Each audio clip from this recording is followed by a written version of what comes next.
अरे कुरान पार करने वाले खड़े रहो, खड़े आके आ जाओ बेटा, खड़े खड़े खड़े। ओम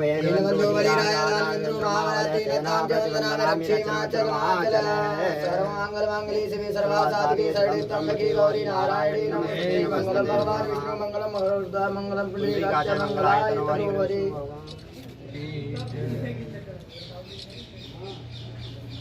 बोल भगवान परशुराम की जय। बोल पानी लाए। हाँ लोटा दो। 3 मई की इस पावन तिथि पर, अक्षय तिथि पर, जिस दिन भगवान विष्णु के छठे अवतार का जन्म हुआ, महर्षि चंद्रमणि और माता रेणुका की संतान ने अवतार लिया, उस दिन भी मैं आपको बहुत बहुत बधाई देता हूँ। ये तिथि एक ऐसी तिथि है जिस तिथि पर, जिस समय धरती पर चारों ओर अधर्म का राज था, लोग राजाओं के आतंक से परेशान थे, राक्षसों के आतंक से नहीं, राजाओं के आतंक से परेशान थे, और राक्षस और राजा इतने बड़े राक्षस बन गए थे कि स्वयं भगवान को अवतार लेना पड़ा। अगर माता रेणुका और महर्षि चंद्रमणि ने अगर प्रार्थना नहीं करी होती, तपस्या नहीं करी होती और संसार के कल्याण के लिए भगवान श्री नारायण हरि से, महाविष्णु से अगर प्रार्थना नहीं करी होती जन्म लेने के लिए, तो आज हम लोग नरक में जी रहे होते, कलयुग को छोड़ के। भगवान परशुराम ने अपना पूरा जीवन अपने समाज के लिए ही नहीं, अपितु पूरी धरती के लिए समर्पित कर दिया। धरती पर रहने वाली एक एक वनस्पति से लेकर एक एक आत्मा तक, चाहे वो पशु में हो, चाहे वो नर में हो, चाहे वो नारी में हो, चाहे वो जड़ चीज हो, चाहे वो चेतन हो, भगवान परशुराम ने धरती माता के लिए अपना सारा जीवन समर्पित कर दिया और एक से एक बड़े शूरवीर को गुरु दक्षिणा देके समाज की रक्षा करने का काम किया।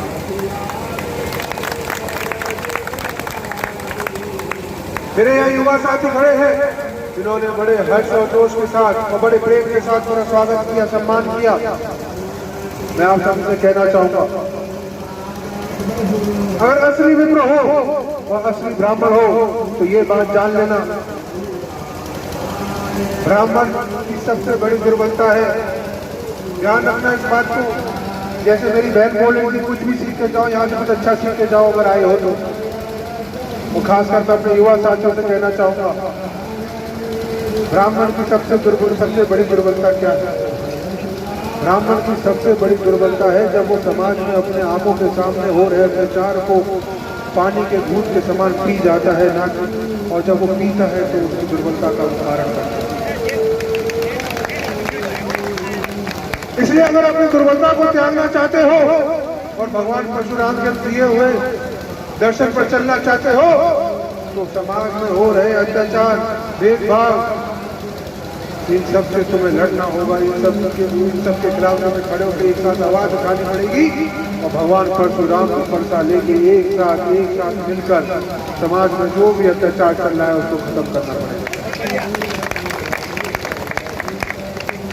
समाज को बांटने के लिए, धर्म को बांटने के लिए, देश को बांटने के लिए, जमीन को बांटने के लिए, घरों को बांटने के लिए, गांवों को बांटने के लिए, नदियों को बांटने के लिए तमाम राक्षस प्रवृत्ति की विचारधाराएं, तमाम राक्षस प्रवृत्ति के विचार आपके बीच में आएंगे, मनुष्यों पे हावी हो।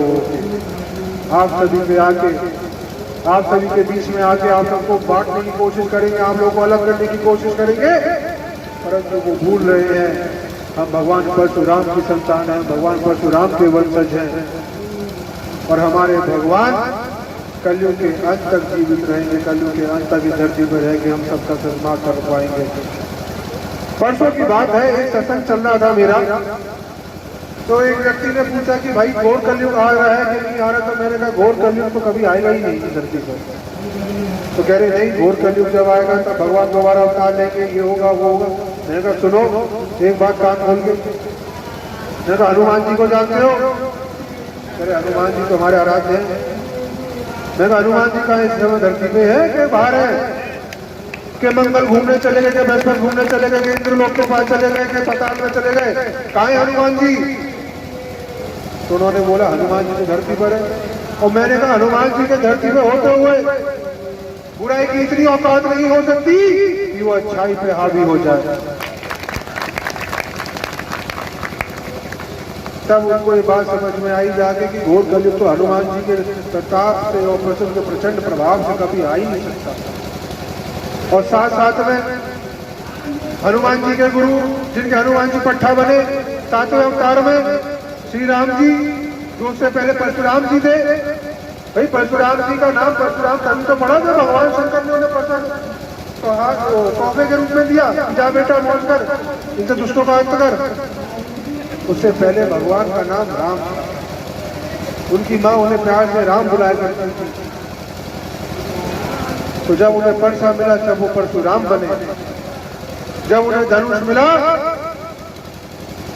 तो श्री राम बने, और जब उन्हें हल मिला तो बलराम बने। तो मैं आप सभी से आज इस मंच के माध्यम से भगवान श्री परशुराम के चरणों में खड़े होकर उनकी वंदना करते हुए, उनकी स्तुति करते हुए आप सभी से आवेदन करूंगा, आप सभी से निवेदन करूंगा, अगर भगवान परशुराम की संतान हो और भगवान परशुराम को कुछ मानते हो और अपने इस बेटे को कुछ मानते हो तो हमेशा एकजुट रहना, कभी अपने अंदर भेदभाव मत आने देना। और समाज में जो दुष्प्रवृत्ति चल रही है उसके अंत के लिए एक साथ आवाज उठाना। और मैं दावे के साथ कह सकता हूँ भगवान परशुराम का बस चले तो वो भी परसा लेके आप सबके बीच में आ जाएंगे और दुष्टों का एक ही क्षण में बंद करके चले जाएंगे। इसी के साथ मैं आप सभी के श्री चरणों में पुनः प्रणाम करते हुए और आज अक्षय तृतीया के दिन जिनका जन्म दिवस है उनको नमन करती हूँ। और आज सभी वंदन के पात्र हैं और आदरणीय अतिथिगण, इन सभी को भी मैं नमन करती हूँ। देखिए, सोचना हर किसी के बस की बात नहीं होती। कोई भी विचार करना बहुत बड़ी बात है, क्योंकि हमें दैनिक जीवन के कारण से इतनी फुर्सत नहीं मिलती हम कुछ समाज के बारे में, अपनी संस्कृति के बारे में विचार कर सकें। तो कुछ लोग विचार करते हैं और विचार करने के बाद कुछ लोग में से कुछ परसेंट ऐसे होते हैं जो उसे समाज के सामने रख पाते हैं। समाज के सामने रखने के बाद भी बड़ी चुनौती होती है कि उस कार्य पर मतलब अपना क्रियान्वयन करना, उस कार्य को प्रारंभ करना। तो कार्य प्रारंभ होते ही कार्य समाप्ति तक पहुँचे पूर्ण हो, ये भी बहुत बड़ी बात है। तो आज यहाँ परशुराम जी की स्थापना के साथ ये कार्य परिपूर्ण हुआ है, तो ये वाकई प्रशंसनीय है। नहीं तो मेरे गांव का एक वाक्य है, मैं सुना देती हूँ कि हमारे यहाँ भी परशुराम जी की स्थापना होनी थी। काफ़ी बैठकें हुई और अखबार में भी कई बार मैंने पढ़ा, चंदा भी इकट्ठा हो गया और बहुत गणमान्य तक ये बात पहुंची। लेकिन कुछ दिन ये बहुत मतलब चरम पर रही ये बात कि हाँ परशुराम मंदिर बनेगा, भूमि चिन्हित हो गई और अखबार में आएगा भूमि चिन्हित हो गई, इतने पैसे लग के बनना है। लेकिन मैं देखने गई थी परशुराम मंदिर बना या नहीं बना, नींव तो भर गई होगी। फिर मुझे लगा, मैंने देखा भूमि तो ऐसे ही बड़ी बड़ी, मैं कहा शायद भूमि का निर्माण हुआ है। तो तब मैंने लिखा था, कोई मंदिर बनाता है वामन परशुधारी का, कोई मंदिर बनाता है वामन परशुधारी का। और हमारे देश में एक सर्वथा प्रचलित है ये कि जाति के नाम पर बांटो, वोट गिनती करो, कुर्सी लो, चले जाओ। तो अभी ब्राह्मणों का परसेंट ज़्यादा रहा। हमारे यहाँ बाकी सारी जातियाँ हैं वो अपने पक्ष में हैं, लेकिन ये ब्राह्मण कैसे भी आ जाए तो इनका भी बहुत बड़ा परसेंट है, तो अपनी बात बन जाए। तो ये था कि सभी ने किए थे, मैं ये नहीं कह रही किस पार्टी ने किए नहीं, प्रबुद्ध सम्मेलन भी होते, ब्राह्मण सम्मेलन जो भी हुए थे और ब्राह्मणों को अच्छा खासा सम्मान दिया जा रहा था, ब्राह्मण सम्मानित किए जा रहे थे। तो ये सबकी ही बात है, किसी विशेष दल की नहीं है। तो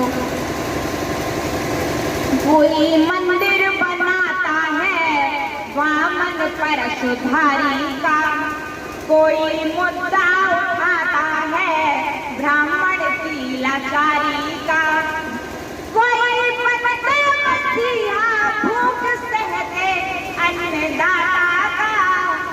कृषि आंदोलन इस बात का प्रमाण है कि जहाँ किसान अपने खेतों में मेहनत कर रहे थे, वहाँ चंद गन्ने की खेती करने वाले, मुझे सब ज्ञान है कि राकेश टिकैत जी जिनके गन्ने की खेती होती है, वो गेहूं का MSP मांग रहे थे। वहाँ पर गन्ने की खेती साल भर हो रही है, मतलब कुछ फर्क नहीं पड़ रहा, क्योंकि किसान यूनियन से भी मेरा अच्छा नाता है, तो मुझे याद रहता है कि जो मूल बात है वो क्या है। तो वहाँ पर किसानों के हमदर्द बनने, आज सरकारी खरीद से ज्यादा मतलब महंगा जो प्राइवेट खरीद हो रही है, गेहूं सरकारी खरीद ना होकर लोग प्राइवेट बेच रहे हैं। अगर तीनों कृषि कानून आ जाते तो किसान बहुत अच्छे होते। ये बात अब उनको समझ में कौन समझाएगा?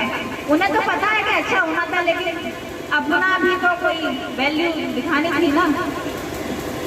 तो मैं कहती हूँ, मैंने इन्हीं सभी बातों को कि हम समझ नहीं पाते हैं कि राजनीति हमारे हाथ क्या कर रही है। कोई पार्टी बदल जाए, लेकिन पार्टी कोई भी आ जाए, आप ये देख लो, सांसद और विधायक वही रहते हैं, लोग वही रहते हैं, बस बीजेपी आ गई या SP आ गई, BSP आ गई, लेकिन आप देखें कि विधायक वहीं के वही हैं। तो ये कोई मंदिर बनाता है वामन परशुधारी का, कोई मुद्दा उठाता है ब्राह्मण की लाचारी का, कोई बनता मसीहा भूख सहते अन्नदाता का, बड़ा धंधा पुराना नेताजी की कुर्सी प्यारी का, बड़ा धंधा पुराना नेताजी की कुर्सी प्यारी का। और ये तो कुर्सी 12 महीने तक चल रहा है। कुर्सी लोगों की जान ले लेती है और लोगों को अंधा बना देती है, तो इसमें किसी का कोई दोष नहीं होता। इंसान का मतलब स्वभाव ही है कि वो अपना ही पहले सोचता है, तो ये किसी के बारे में नहीं सोच सकता है। और मैंने कुछ पंक्तियाँ लिखी हैं कि अपने समाज में आजकल हो क्या रहा है, हम अपने ऊपर भी देख सकते हैं।